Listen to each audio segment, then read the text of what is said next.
नमस्कार दोस्तों, मैं Rakesh Sharma, spokesman bar council of Delhi.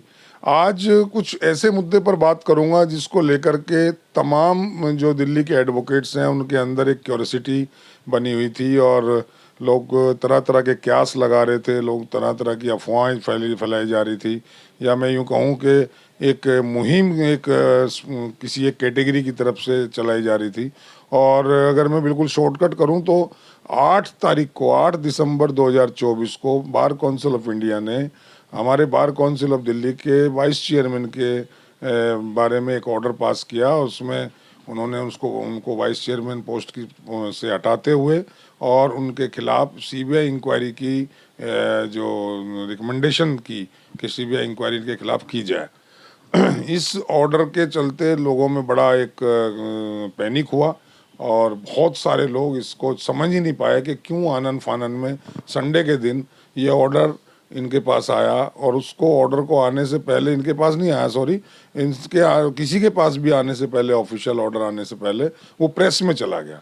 तमाम मीडिया ने उसको बहुत ही उत्सुकता से और बहुत ही मैं कहूँ कि एक टीआरपी की बढ़ाने की वजह से तमाम मीडिया ने उसको हाईलाइट किया और लोगों को लगा कि देयर इज़ समथिंग रॉन्ग। और ये ठीक उस दिन से पहले किया गया जब 30 हजारी कोर्ट में बार काउंसिल ऑफ दिल्ली ने दिल्ली के ऑनरेबल चीफ मिनिस्टर और कन्वीनर दोनों को इनवाइट किया था, कुछ अपनी डिमांड्स रखने के लिए, कुछ बातचीत करने के लिए। इस प्रोग्राम से भी कुछ लोग इसको जोड़कर चल रहे हैं कि इसको प्रोग्राम को ये फेल करने की एक मुहिम थी, या ये इससे कोई रिलेशन नहीं है, ऐसा भी कुछ लोगों का मानना है। लेकिन जो भी हुआ वो बहुत ही एक मैं कहूँ एक ड्रामेटिक वे में सब कुछ हुआ। ठीक अगले दिन 9 तारीख को, मंडे को, इसमें स्टे आ गया उस ऑर्डर के अगेंस्ट और वो ऑर्डर अभी फ़िलहाल के लिए नल एंड वाइड है। जनवरी में उसमें डेट पड़ी है। मैं आज इसी बारे में अपने बार काउंसिल ऑफ दिल्ली के वाइस चेयरमैन संजीव नशियार जी से बात करूंगा। संजीव जी, आपका बहुत बहुत स्वागत है and sorry to disturb you about this issue कि मैं आपसे इस बारे में बात कर रहा हूं, लेकिन बात करना बहुत ज़रूरी था क्योंकि एडवोकेट्स में एक क्यूरियोसिटी है, एडवोकेट्स बहुत कुछ जानना चाहते हैं। तो मैं सीधा उस 8 तारीख के ऑर्डर को मेंशन कर रहा हूँ। 8 तारीख का जो ऑर्डर हुआ उसको आप किस सेंस में लेते हैं, क्या था वो सब? राकेश जी, सबसे पहले तो आपको और आपके सभी दर्शकों को प्रणाम। मेरे को 36 साल हो गए प्रोफेशन में। 1988 में मैं वकालत में आया और पहले 32-33 साल तक इस तरह की कोई चीज़ कहीं चर्चा में कहीं कुछ नहीं सुनाई दी। सडनली कोई 1 साल पहले कोई कंप्लेंट आती है बार काउंसिल दिल्ली में, बार काउंसिल ऑफ इंडिया के पास भी उसकी कॉपी जाती है और उस कंप्लेंट को लेकर फिर वो लोग कोर्ट में अप्रोच करते हैं। तो कोर्ट ने अगस्त 2024 में एक बहुत डिटेल ऑर्डर दिया था और उस पिटिशन को उनकी डिसमिस कर दिया था। और उससे पहले 3 बार मेरे रिकॉर्ड को किया था या डिस्पोज ऑफ किया था? नहीं, डिसमिस किया था, उसको डिसमिस किया था। और 3 बार उससे पहले मेरे रिकॉर्ड की वेरिफिकेशन इंडिविजुअल भी, और उससे पहले जब 2018 का चुनाव हुआ बार काउंसिल का, तो जितने भी जिन भी लॉयर्स को वोटिंग राइट दिया गया था, उस टाइम पे तो मैं बार काउंसिल दिल्ली में इलेक्टेड मेंबर भी नहीं था, बार में प्रेसिडेंट था, उससे पहले फॉर्मर प्रेसिडेंट था। तो उस टाइम पर भी करीब मेरी यूनिवर्सिटी से 17 लोगों का वेरीफाई होकर आया था। उसमें से वन संजीव नसीर का नाम था। उसके बाद फिर दोबारा वेरीफाई हुआ। बार काउंसिल दिल्ली ने अपने पदाधिकारियों को भेजकर वहाँ से वेरीफाई करवाया और एफिडेविट दिया। उसके अकॉर्डिंगली वो पिटीशन डिसमिस हो गई थी और लग ये ऐसा रहा था कि उस ऑर्डर के बाद कोई चीज़ ऐसी बाकी बची नहीं है। लेकिन बार काउंसिल, उसी ऑर्डर में शायद बीसीआई को रिकमेंड किया गया था कि आप इसमें अपनी लेवल पे जांच करें। नहीं, उसमें ये था बार काउंसिल ऑफ दिल्ली को, बार काउंसिल ऑफ इंडिया को, क्योंकि बार काउंसिल ऑफ इंडिया ने ड्यूरिंग आर्ग्यूमेंट ये चीज़ रखी थी कि भी हम लोगों को यूनिवर्सिटी भी सब चीज़ें यूनिवर्सिटी में ठीक है कि नहीं है। तो सिर्फ उसमें डायरेक्शन इतनी थी कि संजीव नसीर का रिकॉर्ड सारा वेरीफाई हो चुका है, इस पर कोई ऐसी चीज़ नहीं है कि इस पर बिलीव ना किया जाए, क्योंकि बार काउंसिल ऑफ दिल्ली की जुडिक्शन बनती है। बार काउंसिल दिल्ली का ऑलरेडी एफिडेविट आ चुका है, यूनिवर्सिटी से वेरिफिकेशन हो चुका है।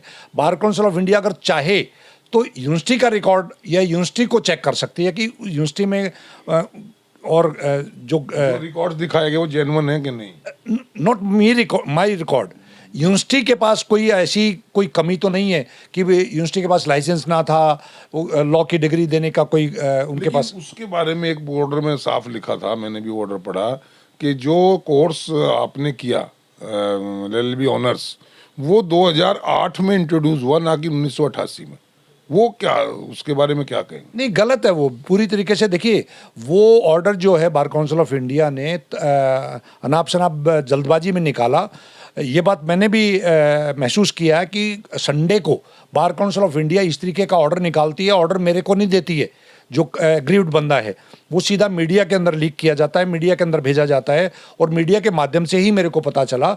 लेकिन मेरे को ऐसा लगता है क्योंकि उस प्रोग्राम को, बार काउंसिल ऑफ दिल्ली के प्रोग्राम को बार काउंसिल दिल्ली की तरफ से एक कोऑर्डिनेटर, एक टीम बनाई गई थी जिसका प्रमुख रूप से मेरे पास जिम्मेवारी थी। वो उस प्रोग्राम की जिस तरीके की तैयारियां चल रही थी, जिस तरीके से वो प्रोग्राम आगे बढ़ रहा था, उसको घबरा के शायद कुछ लोगों ने, या किस की मंशा क्या थी मेरे को नहीं मालूम, लेकिन कुल मिला के क्योंकि वो लॉयर्स के वेलफेयर से जुड़ी हुई बहुत बड़ी मीटिंग होने जा रही थी, जो बाद में हुई, जिस तरीके का मेंबर्स में जोश आया, मैं सभी को आपके माध्यम से थैंक्स भी करना चाहता हूं कि लॉयर्स के अंदर वो जोश और वो जज्बा और वो डिसिप्लिन तरीके से वो मीटिंग चलना, और हजारों हजार वकीलों का जिस तरीके से लास्ट तक रुकना, वो अपने आप में मैं तो मानता हूं कि भी आज तक के बार काउंसिल के इतिहास में इतनी बड़ी मीटिंग। लेकिन अगर वो बार काउंसिल ऑफ दिल्ली का प्रोग्राम था और for the welfare of advocates था, तो बार काउंसिल ऑफ इंडिया किसी भी वेलफेयर के प्रोग्राम को क्यों रोकेगी? मतलब इस बारे में भी लोगों का सवाल है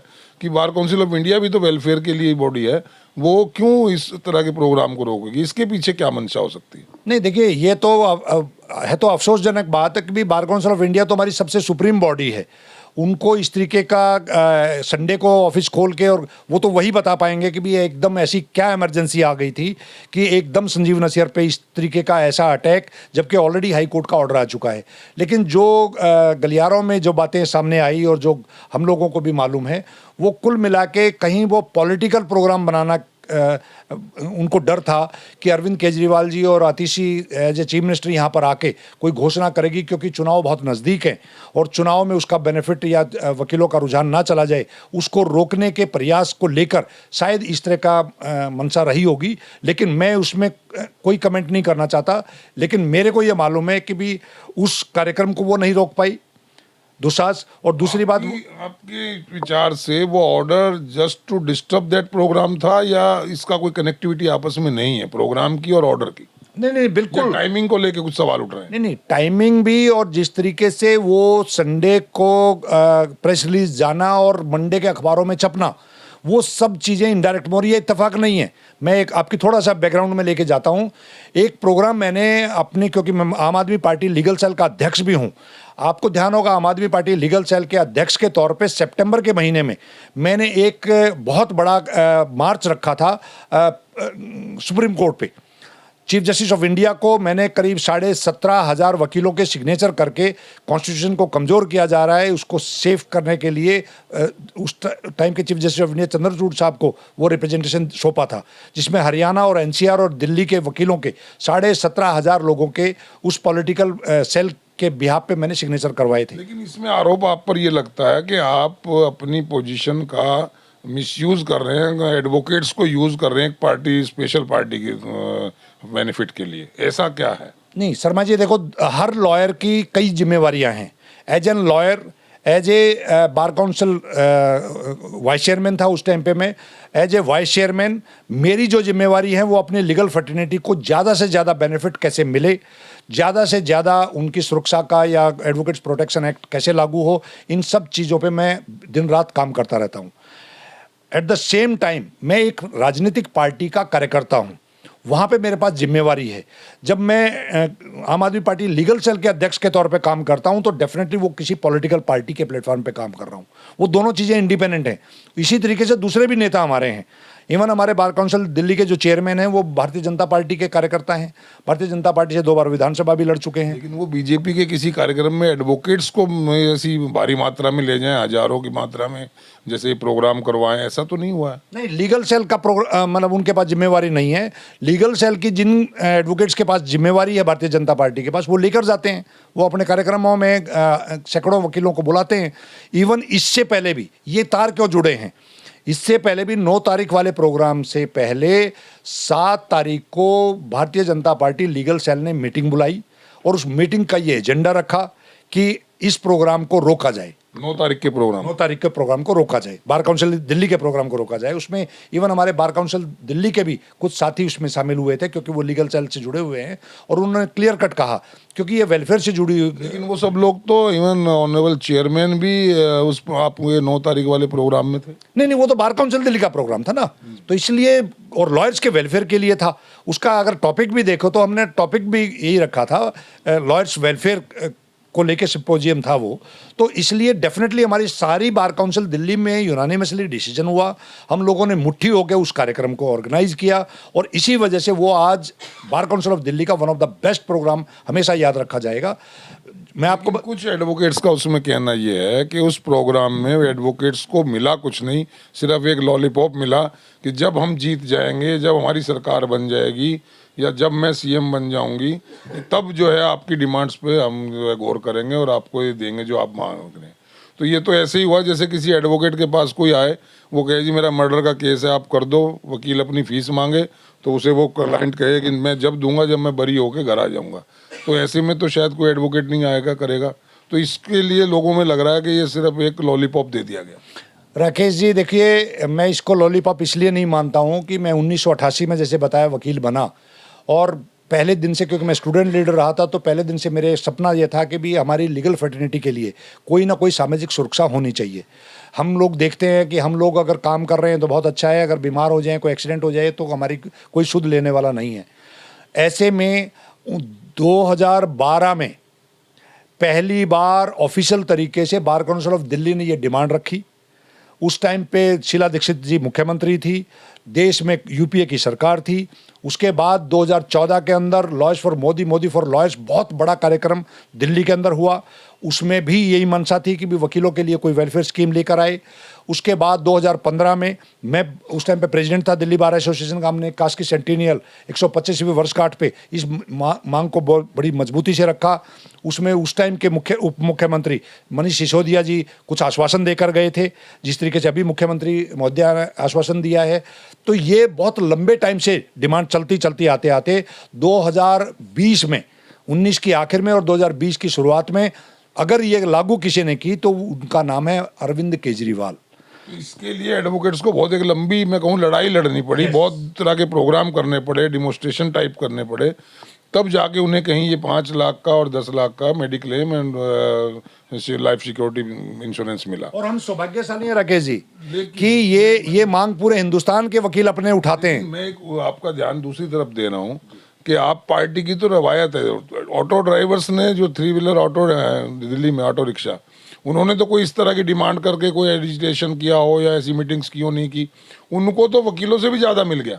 उनको 5 लाख 10 लाख तो मिला ही। उनको 2 साल 1 साल में 2 बार 2,500 हज़ार रुपये यूनिफॉर्म के, बच्चों की शादी के लिए, बच्चों की एजुकेशन फ्री होने के लिए, बहुत सारा। वकीलों से अगर आप कंपैरिजन करें तो आज ऑटो ड्राइवर जो है, जो उसके पास ऑटो रिक्शा है, वो ज़्यादा कहीं बेनिफिशरी है, और उसमें वो कंडीशन भी नहीं है एनसीआर वाली जो वकीलों के साथ है। तो ये ऐसा लगता है वकील ठगे जा रहे हैं। राकेश जी, एक चीज़ तो आप भी मान रहे हैं कि भी अरविंद केजरीवाल जी की सरकार या आज आतिशी जी की सरकार आम लोगों के लिए काम कर रही है। ऑटो वालों ने एजिटेशन नहीं किया, ऑटो वालों ने डिमांड नहीं किया, उसके बारे में मैं इसलिए नहीं कह सकता और आप भी नहीं कह सकते कि हो सकता है उन्होंने अपने तरीके से अपना डिमांड या चार्टर ऑफ डिमांड और अपना प्रदर्शन किया होगा। हमारे को क्योंकि अपना पता है, लेकिन हम लोगों को ये पता है कि भारतीय जनता पार्टी की जब सरकार थी, मदनलाल खुराना जी, साहिब सिंह वर्मा जी थे, तब भी हमने मांग उठाई थी, तब हमारा किसी ने नहीं मानी। शीला दीक्षित जी जब बनी 15 साल रही, उनके सामने रखा, उन्होंने नहीं मानी। अरविंद केजरीवाल जी की सरकार बनी, इनके सामने भी मांग रखी गई। फाइनली 2020 के अंदर ये लागू अगर किसी ने की तो उनका नाम है अरविंद केजरीवाल। और पूरे हिंदुस्तान में we are the only state जहां लॉयर्स के लिए इस तरह की वेलफेयर स्कीम चल रही है। अब इस स्कीम में और इन्हांस करने की जो हमारी मांग उस दिन थी, उसमें 100 करोड़ का कॉर्पस एनुअल बढ़ना, 5 लाख को 10 लाख करना, ये घोषणा जो है स्वाभाविक तौर पे उसमें चुनाव एक बहुत अहम डिमांड ये भी थी कि एनसीआर के एडवोकेट्स को जो यहाँ प्रैक्टिस कर रहे हैं, जो बार काउंसिल ऑफ दिल्ली में वो एनरोल मांग रखी हैं, हमने। लेकिन उस पे कोई इंश्योरेंस या कोई उस तरह का नहीं हुआ उस दिन। इसका भी अफसोस है लोग। नहीं नहीं राकेश जी, उसकी वजह है क्योंकि ये ऑलरेडी एनसीआर वाला मामला कोर्ट में सब जुडिस है। जब कोई मैटर कोर्ट में सब जुडिस होता है तो मेरे को ऐसा लगता है डाइस से हम मांग तो रख सकते हैं, वो हमारा हक है, क्योंकि हम कोर्ट के सामने भी मांग ही रख रहे हैं, लेकिन उस पर जो रिस्पॉन्स है वो सरकार की तरफ से कहा हुआ एक भी शब्द स्वाभाविक तौर पे बाद में वो चीज़ें पकड़ी जा सकती हैं। तो क्योंकि कोर्ट में सब जुडिस है तो शायद इसलिए माननीय मुख्यमंत्री उस पर नहीं बोल कर गई, लेकिन एडवोकेट्स प्रोटेक्शन को लागू करने की आश्वासन दे के गई। ये सब चीज़ें क्योंकि चुनाव से इसलिए जुड़ा हुआ है, चुनाव सर पे है, मुआयने में कभी भी हफ्ते 10 दिन के अंदर कभी भी कोड ऑफ कंडक्ट लागू हो सकता है। ये चीज़ें एकदम नहीं हो सकती हैं। फाइनेंशियल ईयर जब फाइनेंस बजट आएगा उसके अंदर ये इसका प्रावधान होगा। लेकिन मैं एक विश्वास से कह सकता हूँ, मैं पिछले 5 साल से आम आदमी पार्टी में एक कार्यकर्ता के रूप में काम कर रहा हूँ। मेरे पास कुछ संगठन में जिम्मेवारियाँ हैं। इन सब जिम्मेवारियाँ और अपने नेताओं के की जो भी उनकी घोषणाएं हैं वो आज तक झूठी घोषणा नहीं करते हैं। अरविंद केजरीवाल जी ने अगर पानी और बिजली को फ्री किया तो वो करके दिखाया। उन्होंने पार्टी का किया।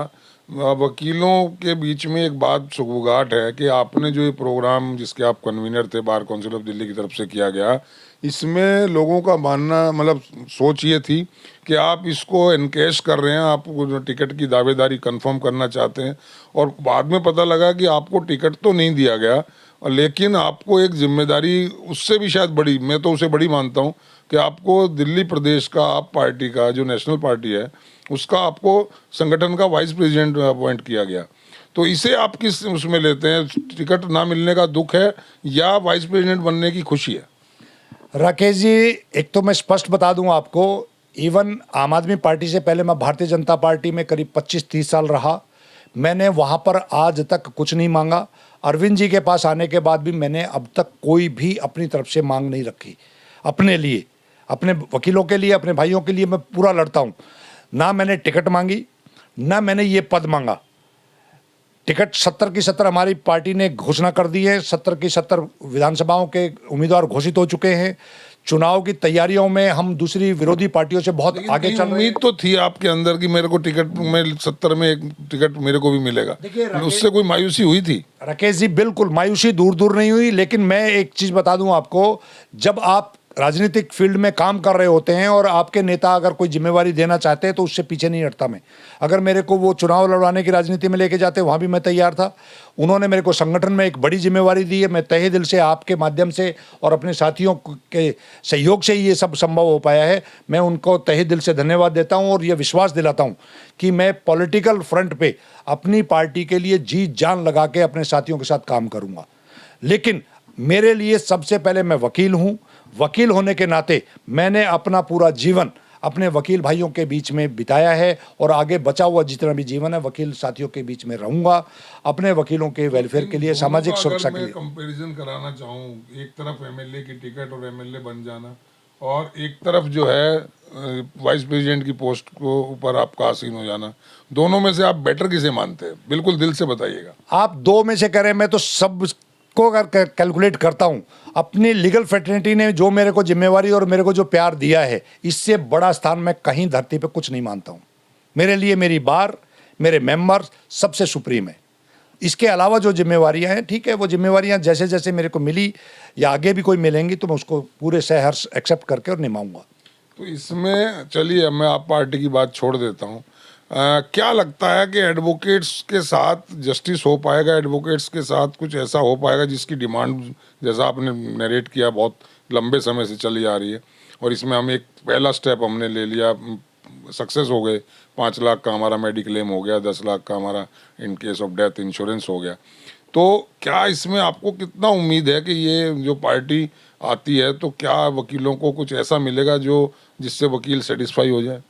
देखिए, 36 साल के पॉलिटिकल कैरियर या प्रोफेशन में मैंने अपना समय जो बिताया है दिल्ली के अंदर, इस 36 साल में बहुत सारे नेताओं के साथ करने का मौका मिला, बहुत सारे नेताओं को सुनने का मौका मिला, लेकिन Arvind Kejriwal ji is the only leader जो कहते हैं उसको पूरा करने का पूरा प्रयास करते हैं और पूरा करते हैं। उन्होंने दिल्ली में इस स्कीम को लागू किया और उनके ये वर्ड्स हैं, मैं आपको रिपीट कर रहा हूं कि जब तक अरविंद केजरीवाल की सरकार रहेगी दिल्ली में, जब तक वकीलों के लिए जी जान से कहीं कोई भी काम होगा, सबसे पहले वकीलों के लिए वो खड़े होंगे। एक आप पर आरोप कहूं या आपके बारे में कहा जाता है कि आप लॉबिंग बहुत ज़बरदस्त करते हैं, और उस लॉबिंग में मैं जानना ये चाह रहा हूं कि अभी आप वाइस प्रेसिडेंट बन गए आप पार्टी के, और यहाँ वाइस चेयरमैन हैं बार काउंसिल ऑफ दिल्ली के, तो एक लॉबिंग की फुसफुसाहट ये है कि आप बार काउंसिल ऑफ दिल्ली में चेयरमैन बनना चाहते हैं। दूसरी ये है कि आप जो है आप पार्टी में भी किसी अहम पद पे वाइस प्रेसिडेंट के बाद कहीं एम्बिशन आपका दूसरा है। राकेश जी, एक तो मैं आपको अपडेट कर देता हूँ, मेरे को जैसे ही पार्टी की जिम्मेवारी मिली, क्योंकि मेरे को पूरा टाइम अब पार्टी को देना पड़ेगा, अपने प्रोफेशन से भी कॉम्प्रोमाइज़ करना पड़ेगा, बार काउंसिल ऑफ दिल्ली के वाइस चेयरमैन के तौर पे मैंने अपना रेजिग्नेशन दे दिया है, और वहाँ से मैंने अपने आप को रिक्वेस्ट किया पूरे हाउस को कि मेरे को रिलीव कर दें, और हाउस ने उसको एक्सेप्ट कर लिया है। ये कब की सूचना है? जिस दिन मेरे को यहाँ पे बनाया उसी दिन मैंने वहाँ अपने रिलीविंग के लिए रिक्वेस्ट भेज दी है, 2 दिन पहले। तो ये एक्सेप्ट हो गई है आपकी, अब आप you are no more vice chairman of bar council of Delhi. नए वाइस चेयरमैन नहीं बनेंगे जब तक as acting chairman vice chairman हूँ मैं, लेकिन मैंने वाइस चेयरमैनशिप से ये जिम्मेवारी मिलने के बाद अपने सभी साथियों को रिक्वेस्ट किया, उन्होंने इसको एक्सेप्ट कर लिया। और रही बात भविष्य की एम्बिशंस की, एम्बिशंस के बगैर तो जीवन किसी का भी पूरा नहीं होता है, लेकिन संजीव नस्यर कभी भी और एम्बिशियस नहीं रहा। मैंने 36 साल के करियर में बार की एडिशनल सेक्रेटरी भी, प्रेसिडेंट के तौर पे भी कभी जल्दबाजी नहीं की। ऊपर वाले पे मेरे को विश्वास है, ना मैंने आज तक ज़िंदगी में कभी किसी से कुछ मांगा। मेरे को मान सम्मान, प्यार, मोहब्बत जितनी आज के दिन मिली है, भगवान इसको मेंटेन रखे, और नए पदों की, नई जिम्मेवारियों की मैंने कभी इच्छा बहुत इसको भी एडवोकेट जिसमें लेंगे कि आपने जो कानूनी झंझट हुआ, बीसीआई का ऑर्डर आया, फिर हाई कोर्ट ने स्टे किया, अगली डेट जनवरी की मिली, इन सब से घबरा के आपने वाइस चेयरमैन पोस्ट से इस्तीफा दे दिया। लोग तो ऐसा भी बोलेंगे। देखो, आप कह रहे हैं कि मैंने जिम्मेदारी दूसरी बढ़ गई थी, इसलिए इस जिम्मेदारी को ढंग से ईमानदारी से नहीं निभा सकता था, इसलिए मैंने रिजाइन किया, लेकिन क्या ये बहाना नहीं है? लोग तो कहेंगे बहाना है। हमारी टेन्योर 2 साल की होती है अंदर, राकेश जी। वो 2 साल की टेन्योर मेरी 7 दिसंबर को पूरी हो चुकी थी, तो 7 तारीख के बाद कभी भी चुनाव होना चाहिए था। चुनाव नहीं होता तो मैं कंटिन्यू भी रह सकता था, लेकिन क्योंकि मेरा 2 साल का टेन्योर पूरा होने की वजह से मैंने रिक्वेस्ट किया और सब साथियों ने उसको एक्सेप्ट किया। रही बात डरने वाली, संजीव नस्यर ने जिंदगी में आज तक 2 काम नहीं किए हैं, ना मैंने किसी को डराया है और ना मैं किसी से डराऊं। चलिए, बहुत अच्छा है कि आप डरे आए नहीं आपने, और आप डरे नहीं। ऐसे ही निडर लीडर्स की लीगल फेटर्निटी को भी ज़रूरत है, और शायद पॉलिटिकल पार्टीज़ को भी ज़रूरत है, कहीं उनका एक स्टैंड तो हो ताकि वो अपनी पार्टी के लिए काम कर सकें, अपनी फेटर्निटी के लिए काम कर सकें। और ये एक बड़ी शॉकिंग न्यूज़ संजीव जी ने दी कि इन्होंने वाइस चेयरमैन की पोस्ट से इस्तीफ़ा दे दिया दोस्तों। तो ये अपने आज की एक, मैं कहूँ तो ब्रेकिंग न्यूज़ है, क्योंकि कोई व्हाट्सएप मैसेज या कहीं फेसबुक पर या कहीं कोई ऐसा सर्कुलर जारी नहीं हुआ है। तो जो भी होगा अब देखते हैं। मैं दोबारा आपसे बात करूंगा एक इलेक्शन के दौरान ही, कुछ और बातों पर बात करनी है। आज के लिए दोस्तों इतना ही, फिर मैं बात करूंगा संजीव जी से एक नए अंदाज में, क्योंकि अब ये वाइस चेयरमैन नहीं है बार काउंसिल के, तो शायद ये कुछ और किसी तरह की पारी खेलना चाहते हैं, क्योंकि राजनीति के माहिर खिलाड़ी हैं इसमें, तो आप भी मानते हैं, मैं भी मानता हूँ, और जो इनसे जुड़े लोग हैं वो भी मानते हैं। लेकिन इन्होंने साफ किया टिकट का इन्हें दुख नहीं है, और वाइस प्रेसिडेंट बनने का बहुत ज़्यादा ऐसी कोई उत्साह या खुशी नहीं है, बल्कि जिम्मेदारी है और उसका ईमानदारी से निर्वाह करेंगे, ऐसा इन्होंने एश्योरेंस दिया। थैंक यू नशियार जी, बहुत आपने साफ गोई से बात रखी, और इसी तरह फिर हम बात करेंगे। आज के लिए दोस्तों इतना ही। जय हिंद, जय भारत।